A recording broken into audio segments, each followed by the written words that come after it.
bienvenue sur ma chaîne, j'espère que vous allez bien. Aujourd'hui, on se retrouve pour faire un bilan Project Pan global. J'ai décidé pour le mois de juin de réorganiser un petit peu mon Project Pan et surtout ce qui va correspondre à ma rotation make-up du mois parce que voilà, je me suis rendu compte de certaines choses. Donc, je vous embarque avec moi dans cette nouvelle expérience. Donc aujourd'hui, qu'est-ce qu'on va faire? Je vais vous montrer ce que je ne vais pas garder dans ma collection par rapport à ma dernière rotation. Je vous montrerai bien évidemment et je vous dirai ce que je pense des produits que je garde et que je réintègre dans ma collection. Et on fera un point sur mon Project Pan, donc mes produits que j'utilise jusqu'à épuisement et ce que j'ai réintroduit et comment je vais organiser un petit peu dorénavant ce Project Pan et ces bilans mensuels. La chose principale en fait que je me suis rendu compte surtout ce mois-ci, parce qu'il y a eu énormément de tests ce mois-ci, c'est que il y a beaucoup de choses que j'ai pas l'occasion d'utiliser parce que justement je fais beaucoup de tests. Donc voilà, je vais un petit peu réorganiser tout ça. Donc aujourd'hui on fait le bilan et à partir du mois prochain il y aura une nouvelle organisation qui va se décliner en plusieurs vidéos finalement. On va commencer avec, alors si, il y a quand même les produits terminés. Alors ce mois-ci c'est le mois de la catastrophe en termes de produits terminés parce que justement, encore une fois, c'est toujours la même raison, c'est que je fais beaucoup de tests, donc j'ai pas forcément mes produits dans mon Project Pan que j'utilise régulièrement, donc j'ai pas terminé grand chose. J'ai juste terminé ce tout petit produit. Donc ça c'est le spray fixateur de la marque Ofra que j'avais en tout petit conditionnement comme ça, que j'ai terminé. Alors oui, c'est pas glorieux, c'est un format voyage. Cela dit, c'est un très bon spray fixateur, je trouve. Après, moi sur la fin, j'ai eu des petits soucis, mais je pense que ça vient du conditionnement, c'est-à-dire que le petit spray n'est pas très convaincant, ça commençait à couler un petit peu de partout, etc.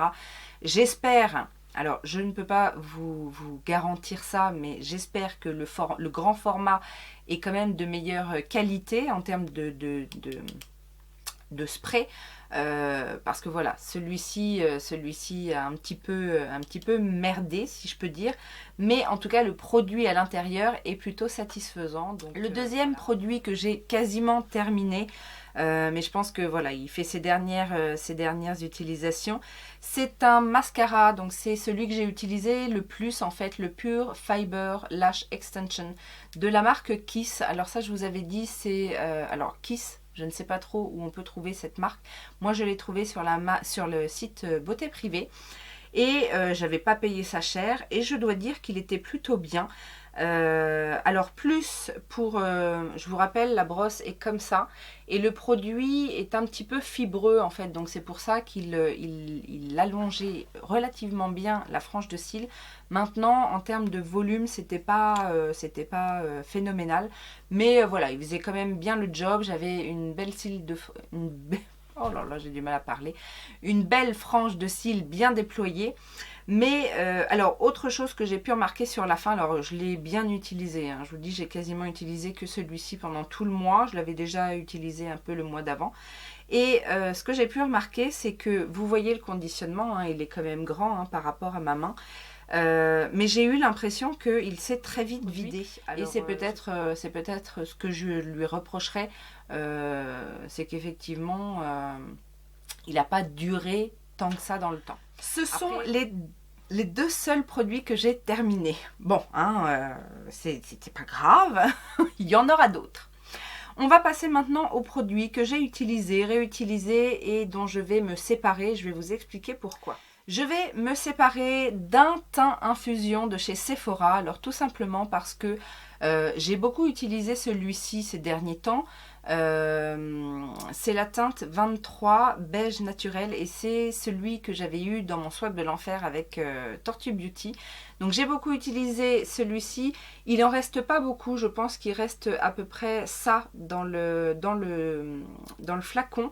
Mais c'est surtout que je me suis rendu compte en fait que la teinte que j'avais, donc la numéro 26, la pêche, me correspondait mieux en termes de sous-ton. Oui, en fait, je me suis beaucoup servi de la teinte beige naturelle ces derniers temps, mais finalement, je me rends compte que la teinte pêche est plus adaptée à ma carnation. Donc, je pense que c'est une question de sous-ton. Celui-ci est plus jaune et je pense que je préfère le côté un petit peu plus pêche, doré, surtout en ce moment avec mon teint hâlé. Donc voilà, c'est tout simplement pour ça. Alors ça, c'est pas un produit très très vieux, mais je vais m'en séparer également. Il s'agit du bronzer, du highlighter de chez Lunar Beauty. J'avais eu ce produit-là en bien soldé sur le site Boozy Shop. C'est le Moon Prism Powder. Donc c'est l'highlighter que j'ai en teinte Jupiter et qui est très très très foncé. Je voulais voir en fait si ça pourrait passer en bronzer lumineux. Et ça marche pas vraiment, c'est quand même très très foncé pour un highlighter et trop lumineux pour un bronzer. Et surtout que vous verrez, j'ai beaucoup utilisé la palette M. Mitchell et il y a une teinte en fait qui ressemble un petit peu et qui se fond un petit peu mieux sur la peau. Donc c'est pour ça que ça je vais pas le garder, je vais certainement le mettre en vente quelque part sur Facebook ou sur la page Riette et Make-up ou je ne sais où. Mais voilà, si ça peut servir à quelqu'un d'autre, je pense que c'est pour une carnation beaucoup plus foncée et voilà, je vais lui donner une autre vie. Je vais aussi me séparer des blushs crème de chez NYX que j'avais. Alors, non pas parce qu'ils ne fonctionnent pas, certes ils sont un peu vieux, ils ne sont pas périmés, mais alors, ils fonctionnent bien, ils sont assez jolis, mais je trouve que la texture est un petit peu trop grasse et j'ai l'impression que par rapport à d'autres blush crème que j'ai, ils tiennent un peu moins bien dans la journée. Donc voilà, moi j'aime bien les blush crème pour un côté un peu teint glowy, etc. Donc c'est ce qu'ils font à l'application, mais sur une journée, surtout quand il commence à faire chaud, etc., ils ont du mal à résister en fait à la chaleur et la transpiration. Donc c'est pour ça que je vais m'en séparer. En plus c'est pareil, ce sont des produits qui sont assez vieux. Autre blush dont je me sépare, mais le cœur serré, je vous avouerai, parce que c'est le blush crème de chez Topshop que j'avais en teinte Neon Rose. Alors pour le coup, celui-ci est très joli, il fonctionne très bien, il tient très bien, mais j'ai remis un peu le nez dans mes produits. D'ailleurs, je risque certainement de faire très bientôt un méga déclutter et je me suis rendu compte que j'avais déjà ce genre de produit et dans des produits plus récents et enfin ce genre de produit et teinte en fait. Au début je voulais le garder et quand j'ai commencé à faire mon déclutter, j'ai commencé à swatcher certains blushs, etc. Je me suis rendu compte que j'avais pas mal cette couleur là, alors que pendant des années j'ai gardé ce blush en me disant que j'avais pas de teinte comme ça, et en fait j'en ai plein. Donc comme il est assez vieux aussi et que c'est le seul produit de la marque Topshop qu'il me reste, je vais m'en séparer aussi. Un autre produit visage, la palette de chez Kiko. Celle-là, je vous avais dit, je l'avais mise dans mon Project Pan. J'avais dit que c'était une palette assez pratique puisqu'il y a un bronzer, un blush et un highlighter tout à fait très classique, et que c'est le genre de palette qui, quand on ne sait pas trop, quand on n'a pas le temps, etc., on peut prendre ce genre de palette, elle sert à tout. Mais ça va être un peu la même histoire que les rouges à lèvres Wet n Wild, je ne sais pas si vous vous souvenez. C'est une question d'esthétique. Alors certes, je l'ai beaucoup utilisé ces derniers temps. Ça fait maintenant 2 mois que c'est dans ma rotation et que c'est dans mon Project Pan et que je l'utilise régulièrement. Donc bon, c'est pas creusé, j'ai pas touché le fond, mais voilà, la palette ne me plaît plus. Je fais encore ma snob. Et oui. Et dernier produit teint, là il s'agit du... C'était un test, je l'avais mis dans ma rotation. C'est le correcteur de chez Pretty Vulgar que j'ai eu dans une box. Alors la première des choses, c'est que il n'est pas très couvrant. la texture est très légère et c'est assez fluide et c'est pas très pigmenté. La deuxième chose, c'est que c'est une... Alors pour le dessous des yeux, ça ne fonctionnait pas, c'est trop foncé. Pour la correction, ben, c'est pas assez couvrant. Et en plus, j'ai essayé, en fait, comme ça m'arrive des fois avec des correcteurs ou des anti-cernes qui ne fonctionnent pas forcément pour le dessous des yeux, faute de bonne teinte. J'ai essayé de l'utiliser en fait sur le visage. Et sur le visage, en plus de pas être trop à la bonne couleur, il s'oxyde. Donc c'est autant vous dire que c'est une catastrophe et que d'une, je ne recommande pas le produit et de deux, la couleur n'est pas bonne. Donc je ne vais pas garder ce produit-là. On va passer au niveau des lèvres et dans ma rotation make-up, j'avais mis les rouges à lèvres de chez Gérard Cosmétiques. Alors, j'en ai deux sortes. J'ai un mat soi-disant hydratant et un métallique. Donc ce sont tous les deux des rouges à lèvres liquides en fait. Donc le Hydramat, je l'ai en teinte nude et ça n'est pas possible. Alors la teinte déjà c'est une teinte réellement nude qui efface complètement les lèvres. Et surtout je n'aime pas la texture est super sèche.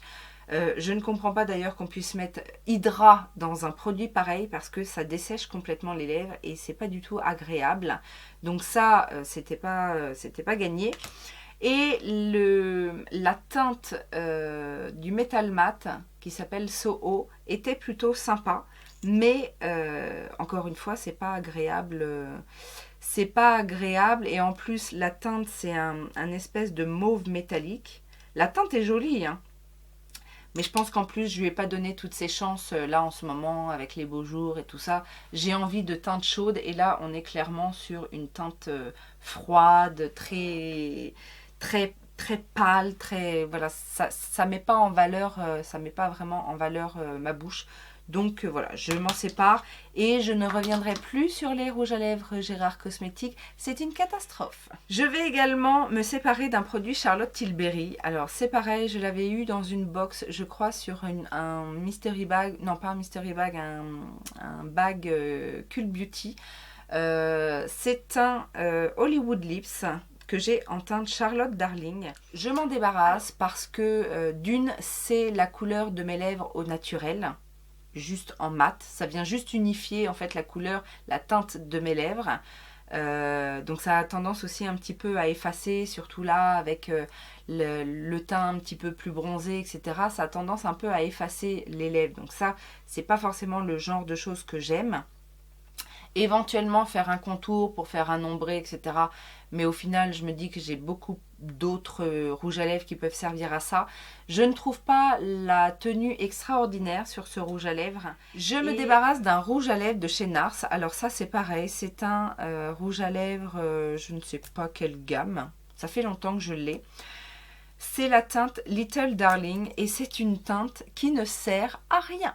C'est un beige, alors je vous montre quand même le raisin, donc c'est un beige, mais sur les lèvres ça fait rien en fait, ça fait pas effet glossy, ça fait pas de paillettes, ça fait... on dirait juste qu'on a mangé un petit peu trop gras, en fait, qu'on a les lèvres grasses. Donc voilà, en plus de ça... alors je crois que c'est le seul rouge à lèvres bâton de chez NARS que j'ai. Et puis alors oui, ce que j'aime pas chez NARS, c'est la texture des packaging. Alors sur les produits teints, ça me le fait pas, mais sur ce rouge à lèvres là, en fait, vous savez, c'est une espèce de gomme qui colle avec le temps, et ça, je trouve ça dégueulasse. Et l'autre produit que je ne garde pas non plus dans ma collection, parce que je trouve que c'est un peu trop juste en termes de rendu et de qualité, c'est un produit de chez Catrice. Donc c'est pareil, ça fait pas très longtemps que c'est arrivé dans ma collection. C'est le Liquid Powder que j'ai en teinte Ready for the Night. Donc c'est ce produit-là que je vous avais montré hein, quand j'ai fait mes revues spéciales petit prix, Catrice, etc. C'est un ultra mat. Mais alors la texture est plutôt agréable, mais comme c'est un rouge à lèvres foncé, il est un peu en transparence en fait. Donc il faut repasser des couches et des couches. Alors là vous le voyez bien rose. Normalement c'est censé être un prune, mais et puis il sèche pas complètement mat. Non, je le trouve un petit peu trop juste en fait. Donc moi je m'attendais à quelque chose d'opaque et là c'est pas le cas. Au niveau des yeux, alors je n'ai même pas eu besoin d'utiliser ce quad Oriza Beauty. Le New Shimmer and Contour Palette, donc qui est une palette de neutre. J'ai juste swatché les fards en fait et je me suis rendu compte que c'était pas d'une la qualité que j'attendais de fard à paupières. De 2, c'est un petit quad, c'est pas mon format préféré. Et de 3, ce sont des teintes que je dois avoir, mais je ne sais combien dans je ne sais combien de palettes. Donc ça, clairement, je ne vais pas garder. Et enfin, les 2 palettes dont je me sépare, ça va être la partie, partie Ready de chez ELF. Donc qui se présente comme ceci. Tout simplement parce que, si vous vous souvenez, j'avais également mis dans mes palettes à retester la palette de Kat Von D, donc la Beethoven. Donc je me suis rendu compte en fait que techniquement on était un petit peu dans la même harmonie et que au swatch il n'y a pas photo. Kat Von D remporte la palme bien évidemment. Donc je me suis dit que ça ferait certainement l'affaire de quelqu'un dans mon entourage. Donc je m'en sépare. Et pour finir, j'ai enfin retesté cette palette de chez Begin Makeup, donc qui s'appelle Mes Harmonies, où il y a des fards cuits qui sont jolis comme ça, qui sont très jolis au swatch, mais qui ne donnent pas grand chose sur la paupière. Alors, ça pouvait être prometteur. Je pensais que... Alors, les fards cuits, normalement, les fards cuits, on peut les utiliser secs pour quelque chose de léger ou mouillés pour quelque chose d'intense. Mais là, je n'ai pas eu d'intensité avec ces fards-là. Alors, c'est pas moche, hein. C'est franchement pas laid sur la paupière. J'ai fait un look d'ailleurs, je pense que je vous le mettrai ici pour que vous puissiez voir. C'est franchement pas laid, mais c'est pas suffisant par rapport à mes attentes. Donc ça, c'est pareil, je pense que ça fera certainement plaisir à quelqu'un. Alors comme je vous le disais, j'ai fait beaucoup de tests et donc je n'ai pas pu tester toutes les palettes que j'avais mis de côté à tester pour le mois. Donc il m'en reste encore 3 que je n'ai pas testé. Il me reste les 2 petites palettes de chez Colourpop. Décidément, elles sont encore passées à travers. Donc la Main Squeeze et la It's My Pleasure. Alors je vous ai dit, je vais m'organiser autrement. Donc ça, je vais tout simplement les remettre dans ma pile de palettes à tester. Et je les prendrai quand ce sera leur moment en fait. Et je n'ai toujours pas testé la petite palette The Cosmetic Apex Vertex que j'avais eu sur le site Simple Beauty et qui ne se retrouve nulle part. Donc ça, c'est pas bien grave. La seule chose, c'est qu'effectivement, les couleurs sont tellement flashy que j'y viendrai certainement un jour. Mais comme ce sont aussi que des mats, j'ai pas eu encore le temps ni le courage de me mettre sur cette palette. Comme il y a... Enfin... Comme on la retrouve plus, c'est pas bien grave en fait. C'est juste ça que je voulais dire. Par contre, j'ai utilisé les petits fards crème de chez Victoria's Secret. Donc j'ai 4 teintes. J'ai la Glam Pine, Purple, What a Blush et celle-là, il n'y a pas l'étiquette. Et une autre couleur. Donc, alors ce sont des fards crème métallisés et qui tiennent super bien. Donc ça peut se porter seul, ça peut servir de base aussi pour unifier la paupière d'une certaine teinte. Ce sont des couleurs assez claires dans l'ensemble, à part celui-ci, et c'est celui que j'ai le plus utilisé, qui est un peu marronné. Mais sinon, ce sont des super produits. Donc même si c'est assez vieux, j'ai quand même envie de les garder parce que je me dis que ça peut toujours servir. Et franchement, ça tient super bien. Donc voilà, je les remets dans mes tiroirs. Peut-être qu'ils partiront dans un prochain déclutter, mais pour l'instant, c'est pas leur temps. Aujourd'hui, je me suis maquillée avec la She Palette, donc la Femme Rosa de chez Colourpop, en collaboration avec Caro Etche, donc qui se présente comme ceci. Et alors, comme d'habitude, c'est de bonne qualité, mais je dois vous avouer que j'ai été un petit peu déçue.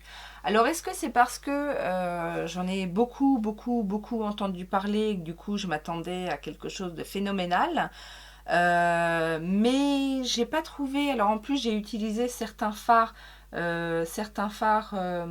shimmer mouillés et j'ai pas vu beaucoup plus d'intensité que travailler à sec. Donc ouais, non, je sais pas, je suis alors je vais la garder, hein, collectionnite oblige, mais j'ai pas été transcendée en fait, même si j'aime beaucoup. Alors est-ce que c'est parce que c'est du rose plutôt froid, ou je sais pas, ouais, ou alors j'ai pas utilisé les bonnes associations, je sais pas, mais pas complètement transcendée en fait par cette palette. Donc comme je vous ai dit, je garde la petite Kat Von D. Je garde bien évidemment la Lila palette de chez Natasha Denona. Alors par contre, je dois vous dire quand même que j'ai fait plusieurs looks avec cette palette. Donc je vous rappelle la Color Story. Cette palette est magnifique. Mais alors il y a une teinte magnifique. C'est la Dragon Bite qui est cette teinte là. C'est une teinte en fait, alors vous la voyez. Oh, quelle couleur vous la voyez? Vert doré, on dirait à la caméra. Mais moi je la vois prune. Et elle a effectivement, c'est un magnifique duochrome prune avec des reflets verts, bleutés. Enfin, ce phare est magnifique. Les mats sont d'une extrêmement bonne qualité dans cette palette. Par contre, certains fards un peu crémeux, j'ai eu le souci dont j'avais déjà entendu parler sur certaines chaînes, certaines youtubeuses, qui ne tiennent pas la distance en fait sur la journée. J'ai certains looks effectivement qui se sont retrouvés un petit peu tout mélangés. Alors ça fait pas quelque chose de dégueu ou de négligé ou ça bave pas, etc. Mais effectivement, les fards se sont un petit peu mélangés. J'ai essayé sur paupières nues, j'ai essayé avec une base accrochante. Ça a fait... alors c'était un peu mieux avec la base, mais je comprends maintenant que certaines personnes aient été un peu déçues de cette palette. Cela dit, les fards sont très beaux, ça se travaille bien, c'est du Natasha Denona, etc. Mais effectivement, c'est pas ma préférée pour le coup. Et même si les teintes, l'harmonie de teintes me correspond tout à fait. Encore une fois, beaucoup de froid. Alors est-ce que c'est ça aussi? Est-ce que ouais, on préfère le chaud en ce moment? Je sais pas pourquoi. Voilà pour les palettes pour les yeux. Et donc pour le teint, qu'est-ce que je range dans mes tiroirs? Je range les deux poudres que j'avais prises. Donc j'avais le Studio Fix de chez MAC, donc que j'avais en teinte NC20. Je le range tout simplement parce que la teinte est devenue trop claire. Donc je l'ai remplacée en fait par une autre poudre que j'adore en ce moment. On en parle après. Qui est plus adaptée à mon teint du moment. Donc celle-ci, je la range, mais je la ressortirai cet hiver. Et je range également, pour les mêmes raisons, la Aeromat de chez Estée Lauder, donc que j'ai en teinte Light Medium Warm. Alors celle-ci est un petit peu plus foncée, mais de pas grand chose, et donc ça reste encore un peu trop clair pour la période. Donc voilà, mais ce sont deux très bonnes poudres que je réutiliserai avec plaisir. Et donc au niveau des highlighters, j'ai bien aimé utiliser ce produit de chez Révolution. Alors je pense que c'était une édition limitée, donc vous ne les retrouverez pas. Mais ce sont les gelées illuminatrices que moi j'avais en teinte Monumental. C'est une gelée, hein, tout simplement, highlighter. C'est agréable comme produit et j'aime bien. C'est gélatineux en fait. Et j'aime bien le rendu de l'highlighter. Donc voilà, il n'y a pas de raison. Je l'ai quand même bien utilisé, hein, parce que il reste ça dedans. J'ai bien aimé aussi cette petite palette de chez Catrice que j'avais un petit peu oubliée. C'est la Glowdoscope Highlighter Palette. Donc c'est une palette comme ça avec différents highlighters. Je les ai tous utilisés et j'aime bien du coup. Vous savez, c'est des highlighters un petit peu colorés avec des sous-tons différents. Et j'aime bien, il y en a un avec un sous-ton un peu jaune, il y en a un avec un sous-ton un peu vert, il y en a un avec un sous-ton un peu bleu. Bon, il y en a deux autres un peu plus classiques, là, un peu doré et un peu rose. Mais j'aime bien les autres aussi. Et je me suis fait, je me fais d'ailleurs de plus en plus à l'idée de porter des highlighters avec des sous-tons un peu bizarres. Est-ce que c'est depuis que j'ai utilisé le highlighter jaune-vert là, de Natasha Denona ou quoi, je ne sais pas. Mais en tout cas, j'aime beaucoup. Donc je reviens pas mal. Et le fait d'avoir ça en crème, c'est plutôt sympa. Ça se fond bien, ça tient relativement bien, j'ai trouvé. Donc voilà, si ça existe toujours, n'hésitez pas si vous aimez ce genre de produit. Et donc j'ai beaucoup travaillé mes highlights avec la palette Sub-Zero de chez Be Perfect en collaboration avec Rachel. Donc pour rappel, elle est comme ceci. Et j'ai bien aimé. Alors même la teinte la plus foncée ici, clairement je ne l'ai pas mis en highlighter, mais je l'ai utilisé en bronzer, bronzer lumineux et ça fonctionne, ou en topper de bronzer et ça fonctionne.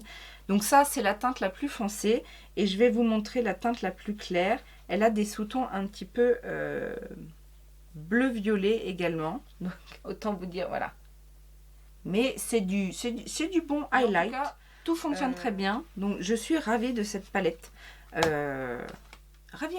On va maintenant passer à mon Project Pan et on va repartir sur de bonnes bases. Je vais vous montrer donc ce que je vais garder tout au long des mois à venir parce que je veux finir les produits et ce que j'ai réintégré. Alors, pas forcément jusqu'à la fin, mais soit parce que c'est en test, ou soit parce que c'est plus adapté à la période estivale. Voilà, vous comprenez un petit peu le système.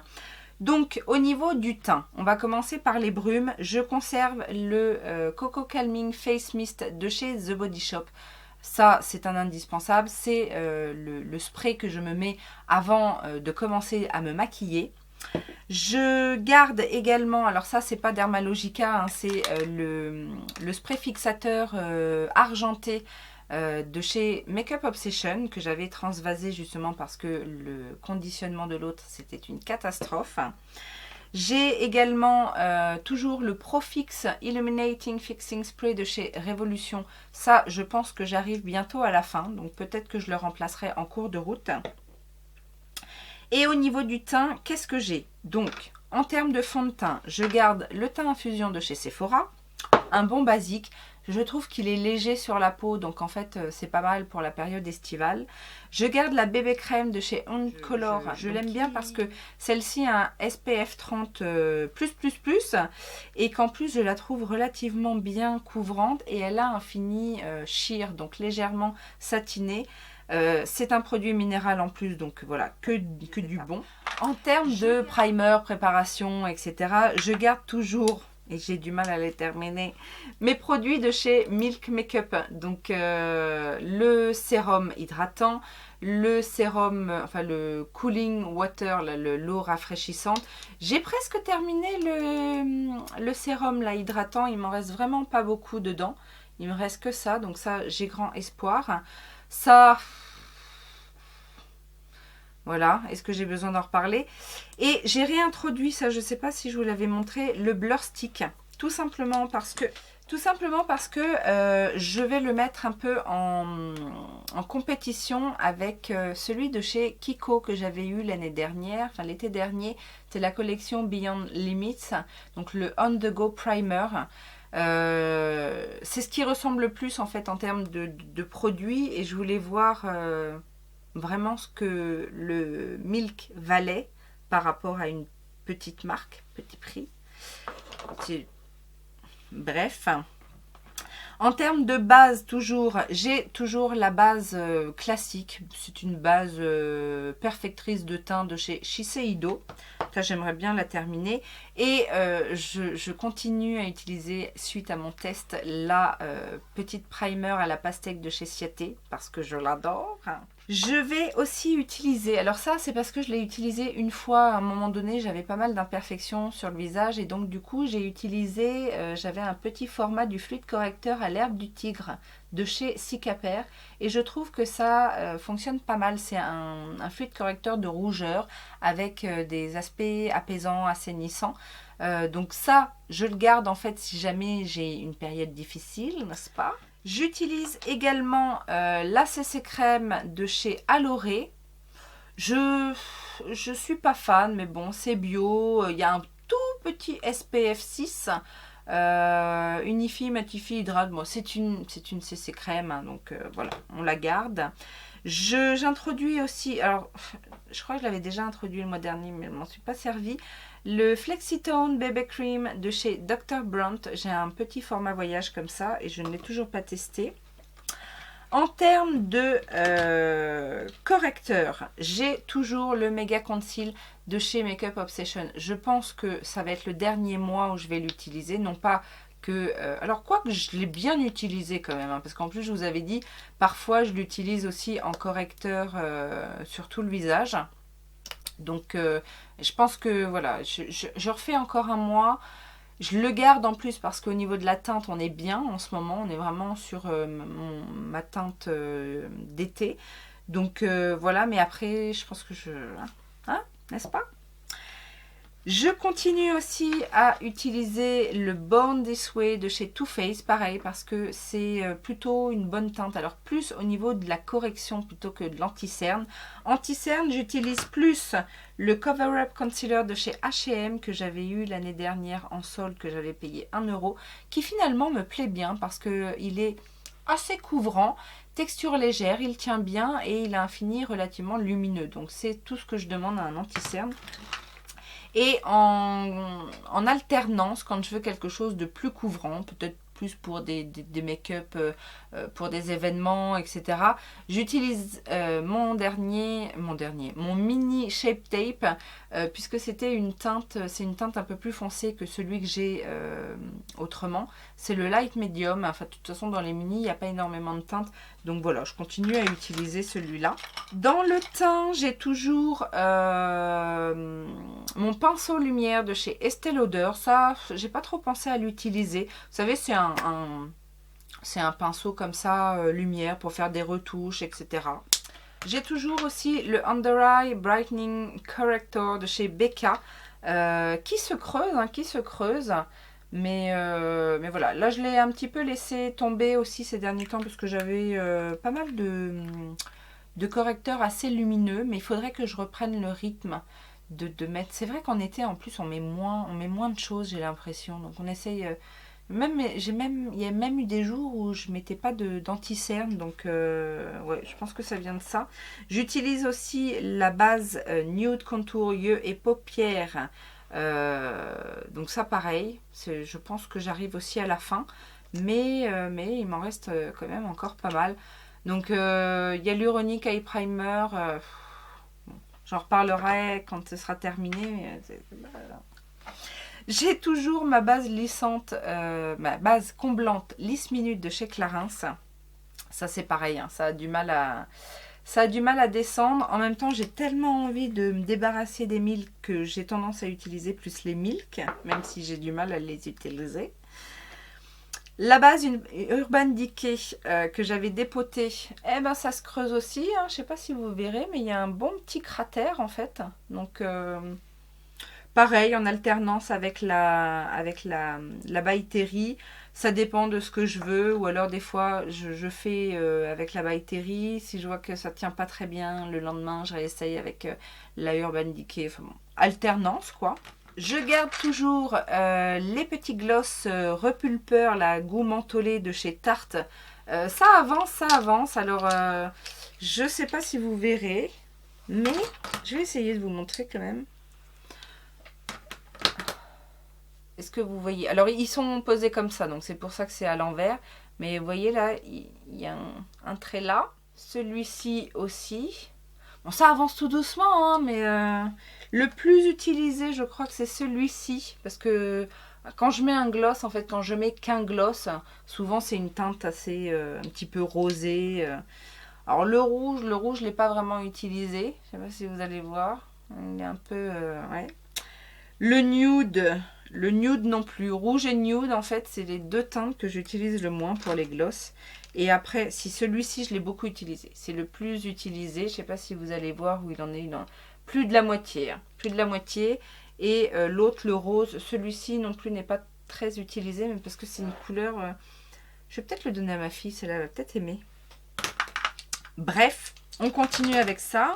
J'ai un peu laissé tomber, mais je conserve toujours ces petits highlighters liquides de chez EOS Studio parce que je les aime toujours autant. Je vais terminer aussi mon produit sans part, là, vous savez, le Glamour Shot Yeux, le truc que j'aimais bien parce que ça me lisse et ça me lifte la paupière.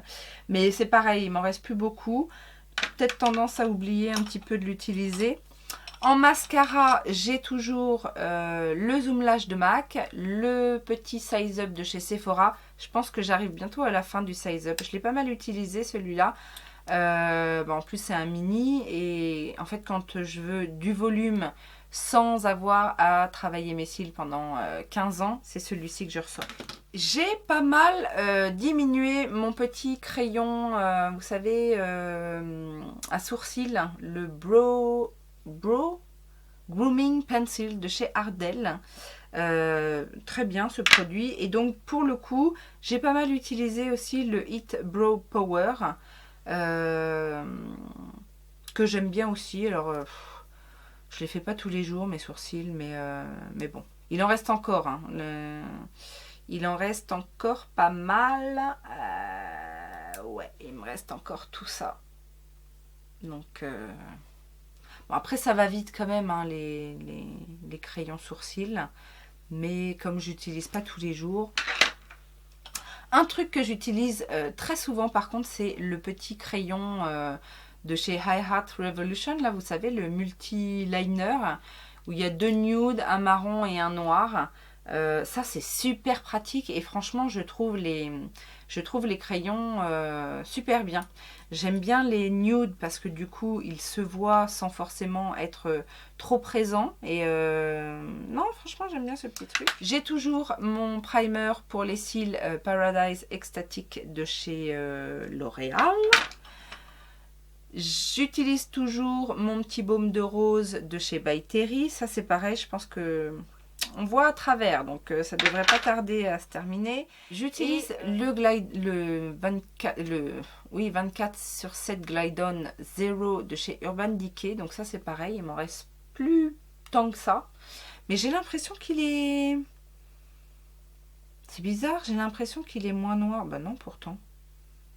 J'allais dire qu'il est moins noir ou moins crémeux que l'autre, mais non, ça a l'air d'être pareil. C'est dans ma tête.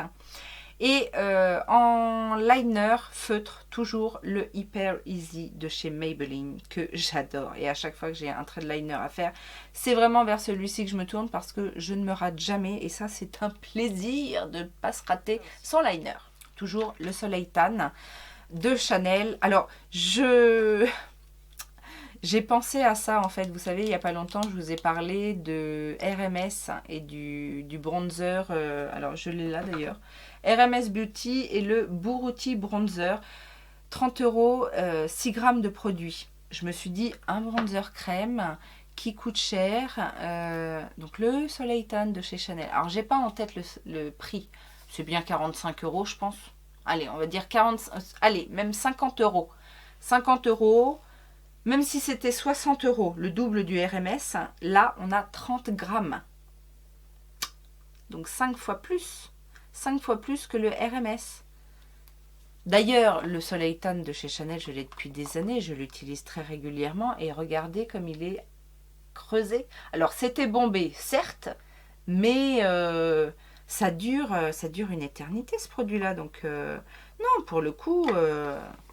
rien à voir. Enfin, de toute façon, je suis un peu en colère contre ce bronzer là. J'attendais tellement plus de ce bronzer.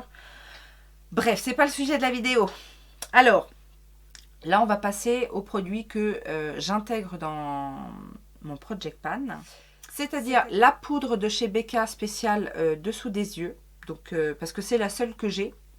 Donc voilà, autant l'utiliser comme ça. Je mets dans mon Project Pan, mais je vous avoue que j'ai pas du tout le réflexe. Mais bon, je vais essayer. En même temps, je vais pas m'en débarrasser parce que je sais pas à qui ça pourrait servir. Le Subbro de chez Révolution. Je le mets là parce que de toute façon, c'est le seul que j'ai et que je vais pas le donner. Donc, je sais pas. En poudre, je vous disais, j'ai remplacé mes poudres de finition par la CC Perfecting Press Powder de chez Révolution Pro. Je vous ai dit, j'adore cette poudre. C'est une poudre de finition, mais qui va venir lisser, faire un effet photoshopé à votre teint. Et ça, j'adore parce que, je vous le rappelle, ça coûte 10 balles. Et j'intègre aussi le Prep and Prime de chez MAC. Je n'ai pas non plus le réflexe, mais il faut que je l'ai, de mettre un baume qui va venir préparer les lèvres et qui va permettre à certains, enfin, qui va permettre à tous les rouges à lèvres d'ailleurs, de mieux tenir. Et alors, au niveau du teint, en ce moment, je teste de manière approfondie, parce que c'est aussi le but de cette vidéo, c'est de vous montrer ce que je vais tester en termes de teint.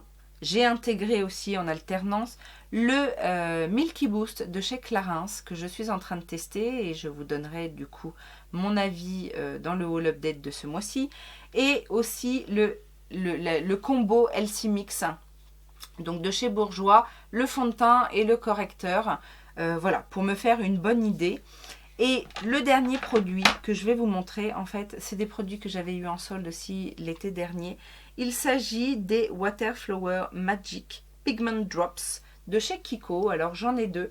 Qu'est-ce que c'est? Ce sont normalement des pigments liquides que l'on met dans une crème pour le visage. Genre pour faire une bébé crème ou une crème teintée. Je les ai sortis, c'est la teinte 4 et 5. Je les ai sortis tout simplement parce que en période estivale, on prend des couleurs. Et pour éviter justement qu'un fond de teint soit trop clair, eh ben, je me suis dit que je mettrais peut-être des petites gouttes pour intensifier la pigmentation des produits que j'utilise pour éviter de...